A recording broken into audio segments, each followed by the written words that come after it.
घर से बिजनेस करना बहुत ज्यादा पॉसिबल नहीं होता है। क्यों? क्योंकि अक्सर हम सोचते हैं कि ये तो बिजनेस एक डायरेक्ट सेलिंग वाला हो गया, कि मतलब कि हमें कस्टमर्स को जोड़ना है और उन्हें वैरायटी सेल करनी है। लेकिन कैसे पॉसिबल हो सकती है ये सारी चीजें? क्योंकि अक्सर हमने यही देखा है कि दुकान के ऊपर भी कस्टमर बहुत ही रेयरली जुड़ पाते हैं। तो घर से अगर हम स्टार्टअप करेंगे तो किस तरीके से जो है हमारी इनकम बढ़ेगी और जो इन्वेस्टमेंट हमने किया है वो क्या हमें वापस मिल पाएगा, मतलब कि प्रॉफिट के जरिए। तो यही सारी चीजें आज हम इस छोटे से वीडियो के जरिए क्लियर करेंगे कि कैसे पॉसिबल हो सकता है घर बैठे बैठे भी बिजनेस करना।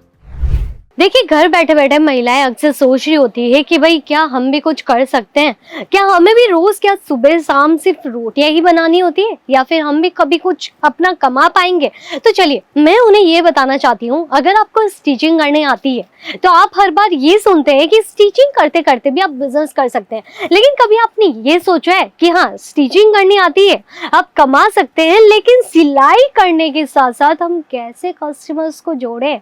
जी हाँ, हमारे पास तो रेगुलर कस्टमर वो आ रहे हैं जिन्हें स्टिचिंग करवानी है, लेकिन हमें बिजनेस साथ में ये भी स्टार्ट करना है कि हमारे प्रोडक्ट भी सेल होते जाए। तो हाँ, आपने एक सही डिसीजन लिया कि आपने स्टिचिंग के साथ साथ में कुछ मटेरियल्स इंक्लूड कर लिए हैं, कुछ वेराइटीज इंक्लूड कर लिए, ताकि वेराइटीज जो है कस्टमर्स को पता चले कि हाँ, आप भी उन्हें सेल कर रहे हैं। लेकिन उसके बाद में कहीं ना कहीं हमें ये लगता है कि हम इस पे प्रॉफिट कैसे कमाएंगे।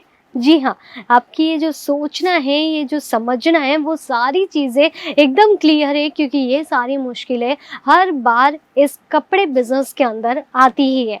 तो सबसे पहले आपको फोकस क्या करना है पता है? सबसे पहले फोकस आपको ये करना है कि अगर आपके पास में कोई कस्टमर आ रहा है और अगर आपके साथ में जुड़ के वो वैरायटी सिर्फ स्टिच करवा रहा है, तो आप धीरे धीरे करके उन्हें जो है डेमो पीसेस दिखाइए। मतलब कि अगर वो एक ब्लाउज सिलवा के जा रहा है ना, तो उसने भी बाहर से कहीं से अस्तर परचेज करने के बाद में आपको वो वैरायटी ला के दी होगी ब्लाउज की, कि आपको पूरा उसे रेडी करना होता है। कोई बात नहीं, एक बार लेके आ गए तो क्या हुआ, आप उन्हें ये भी बताइए कि मेरे पास में ब्लाउज पीस भी है, तो ब्लाउज के अस्तर भी आपको यहाँ पे मिल जाएंगे। तो हाँ, नेक्स्ट टाइम उससे ध्यान में रहेगा कि हाँ यार, मुझे जाने की जरूरत क्या है जब यहीं पे मुझे सारी चीजें मिल रही है। तो ये हो गया हमारे लिए सबसे पहला आसान तरीका। नेक्स्ट चीज क्या हो जाती है कि भाई रेडीमेड ब्लाउजेस हम अक्सर जो है उन्हें इग्नोर मार देते हैं, लेकिन हम वैरायटी स्टिच करवाते हैं, क्योंकि कुछ महिलाओं को अपनी फिटिंग के अकॉर्डिंग ब्लाउज स्टिच करवा के वेयर करना सबसे ज्यादा पसंद होता है। लेकिन समटाइम्स आपके पास में कुछ ऐसे भी क्लाइंट्स आएंगे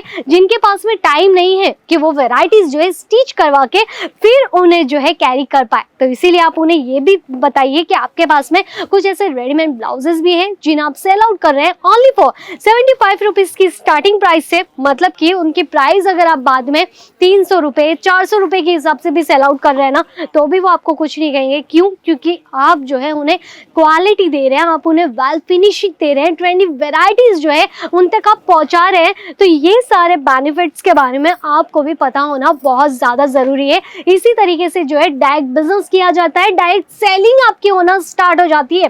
नेक्स्ट चीज, 365 दिन सबसे ज्यादा जो है ना सिलाई करने वाले टेलर के पास में काम आता है कि भाई साड़ी की फॉल लगानी है। जी हाँ, अगर आप जो है साड़ी के फॉल के हिसाब से भी कुछ वैरायटीज मेंटेन कर रहे हैं, तो आप फॉल भी रखिए। फॉल के अंदर अलग अलग फैब्रिक यूज किया जाता है, पॉलिस्टर के अंदर हो गया, रूबिया के अंदर हो गया, कुछ इस तरीके से जो है कॉटन के अंदर भी वैरायटीज आजकल इंक्लूड की जा रही है।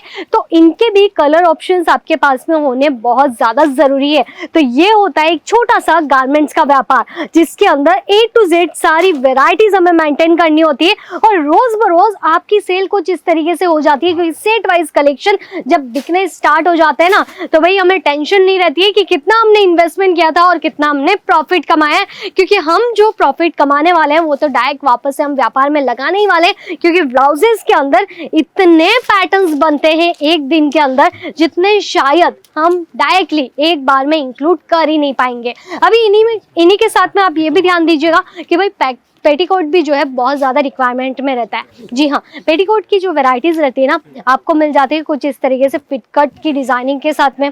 अगर हमें नेक्स्ट जो है कुछ और भी प्लस साइज के हिसाब से वेराइटीज मेंटेन करनी है तो प्लस साइज के हिसाब से भी आपको यहाँ पे कलेक्शंस मिल जाएंगे। इनमें भी फैब्रिक डिफरेंट यूज किए जाते हैं, हर एक स्टेट के हिसाब से कुछ ना कुछ चेंजेस आपको पेटीकोट के अंदर देखने को मिल ही जाएंगे। जैसे कि यहाँ पे आप देखिए, हर बार आपने इस तरीके के झालर डिजाइनिंग वाले पेटीकोट्स महाराष्ट्र के अंदर सेल होते हुए बहुत ज्यादा देखे होंगे। क्यों? क्योंकि वहां पे जो है कुछ ऐसे ही घाघरे टाइप डिजाइनिंग पेटीकोट के अंदर ज्यादा पसंद की जाती है। तो नेक्स्ट अगर मैं बात करूं सिमिलर पैटर्न्स की, तो यहाँ पे आपको ये जो सिमिलर पैटर्न्स नजर आ रहे हैं जो कि एक सिंगल स्टिचिंग के हिसाब से बनाया जाता है, ये हमारे यूपी बिहार के अंदर बहुत ज्यादा बिकता है। क्यों? क्योंकि ये एकदम स्ट्रेट लेवल के अंदर होते हैं, बस इनका घेर पैटर्न जो है वो हमें ज्यादा मिल जाता है। तो इसी तरीके से हमें जानना जरूरी है कि भाई कलेक्शन तो हजार है हमारे पास में, लेकिन कौन सी वैरायटी किस तरीके से सेल होगी, कौन से स्टेट में ज्यादा बिकेगी, इस पे भी हमें फोकस करना बहुत ज्यादा जरूरी है। तो चलिए मुलाकात करेंगे नेक्स्ट वीडियो के अंदर। तो तब तक के लिए आप गारमेंट्स के इस चैनल को सब्सक्राइब कीजिए और चैनल के ऊपर जो नंबर मेंशन किए गए ना, आप वहीं से ही डायरेक्टली जुड़िए, फिक्स प्राइस के बारे में आप जानिए और डायरेक्टली घर बैठे बैठे भी ऑनलाइन परचेजिंग आप बहुत ही आसानी से कर सकते हैं। धन्यवाद।